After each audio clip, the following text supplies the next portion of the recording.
Okay, hello everybody. Welcome to Korean Atlanta Mentorship.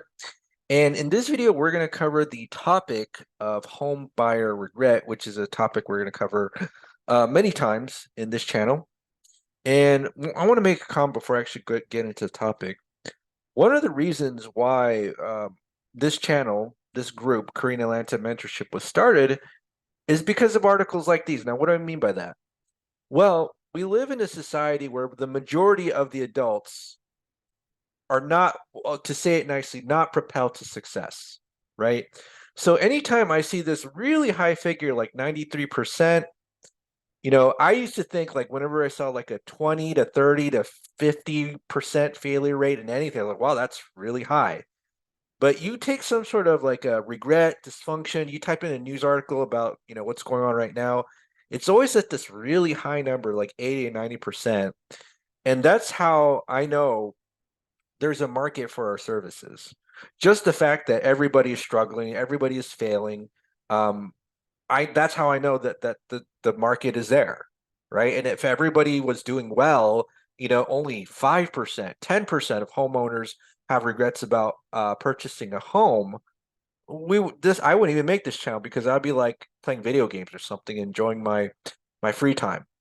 But the fact that I live in a society where most of the people fail and nobody's really done anything about it throughout my entire life, that's the reason why I decided to start this channel, this group, Korean Atlanta Mentorship. So I really do want to emphasize that. Now, let's go over the 6 reasons why 93%, again, 93% of home buyers have regrets about purchasing a house in 2023, this year.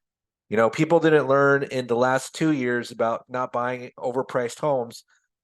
But look at this guy. He's like, man, what have I done? Nice house though. Anyways, scroll down. So according to a new study by Clever Real Estate, a whopping 93% of recent home buyers and 95% of home sellers have regrets, up from 72% and 90%. A majority of Americans think it's a bad time to sell a home and a worse time to buy. So, survey conducted in April, more than half of home buyers have felt in their heads over their heads financially since purchasing a home.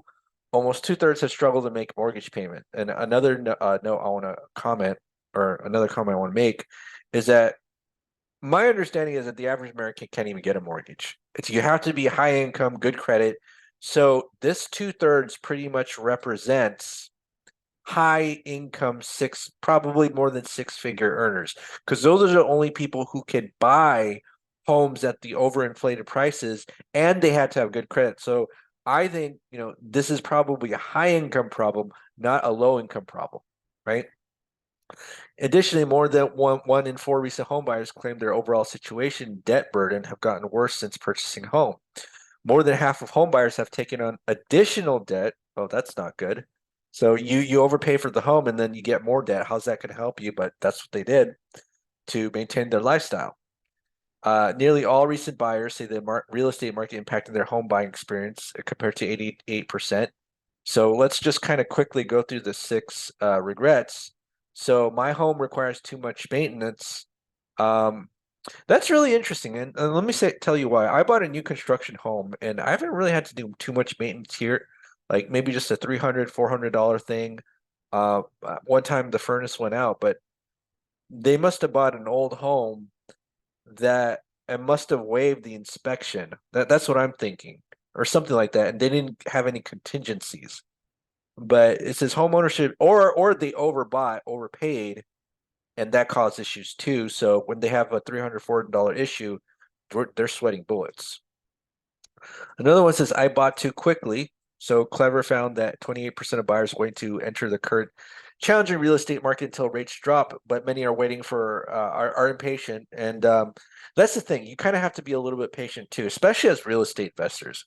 As real estate investors, you really have to do two things. A, you don't overpay. You have to underpay for the property. And the way that you underpay is kind of find some sort of distress within the seller or the property. Number two is you do have to be patient. So as a real estate investor, you go through many potential deals before you find one that you actually get into. And that's why real estate investing is so hard, because the average home buyer just looks at the first, 1 to 5 properties that they look at, and but as real estate investors, because we're not emotionally invested in the home, we may look at 40 properties, potential properties before we do a deal, right? So something to note. Spend too much. Oh, number one ultimate sin. You don't spend you underpay for a property if you're a real estate investor, especially a good one. Now there may be times where you buy at market value and it may work out for you, but if you really want to create the wealth, you have to do what the opposite of the average American does, which is spending too much on a property. And also, if you underpay for a property and you do velocity banking, oh, your life will be so good. 99% guarantee. I can't guarantee anything 100%, but 99% guarantee. Okay, interest rate was too high. So as we all know, mortgages are in the 8% range. So I know someone who's actually buying a triplex in Chicago, and I'm assuming that's going to be the interest rate that the person I know is going to pay at. And so if you're buying market value in a big city like Chicago at those interest rates, I don't know how you're going to really make money, but we'll see. I mean, I prefer low, if I had my way, it's low interest rate and high property price versus high interest rate versus low property price. You always want the cheapest, even if the highest, the interest rate is high. So that's not really too big of a complaint that really matters. The problem is that people overpaid and they got the high interest rate. 5, I bought a fixer upper. Oh, 26%, so it was the biggest regret. Now, here's the thing. As real estate investors, we want the fixer upper. The only problem is they probably bought the fixer upper at market price. Whereas we plan for these things. We want the fixer upper so we can ask for the discount if the seller isn't, delusional and thinks that they can get like market value. And, maybe they're right because there's a sucker born every minute. All right. So pressure to make an offer again, this is kind of what you have to withstand because again, as real estate investors, you're not making a property on like first 1 or 2. You'll make an offer, but you're not going to buy the first 1 or 2 properties that you see. You'll learn how to do the numbers, do the math, and if it doesn't fit your numbers, then don't buy, right? Don't buy. But people, you gotta this is kind of a guide of things that you just don't do, right? And that's why I think it's great to read these articles just to see what other people have been doing. But hey, learn from other people's mistakes. Don't make these mistakes. And I remember I read somewhere that 1 out of 7 people would overpay $100,000 for a home, for their dream home. Gross, But as real estate investors, as a typical rule, and I'm going to say this is like a hard rule, you kind of have to pay $100,000 under market value. And that's at a minimum, right? That's at a minimum. So, all right, everybody. So this is the end of the article. So it's great to understand that the majority, above 90%, I think that's such a bizarre. See, and let me make another comment about this. If your failure rate in anything is above 90%, we kind of have to, as a society, just do some introspection about why. And this is why I can make videos almost forever, because people just keep making the same mistakes over and over again, and they just don't stop. It's like, slow down. Just think about what you're doing. And then it's like, I'm going to overpay $100,000 for a property. Like, why? No, don't do that. Pay under $100,000. Anyways, this is Korean Atlanta Mentorship.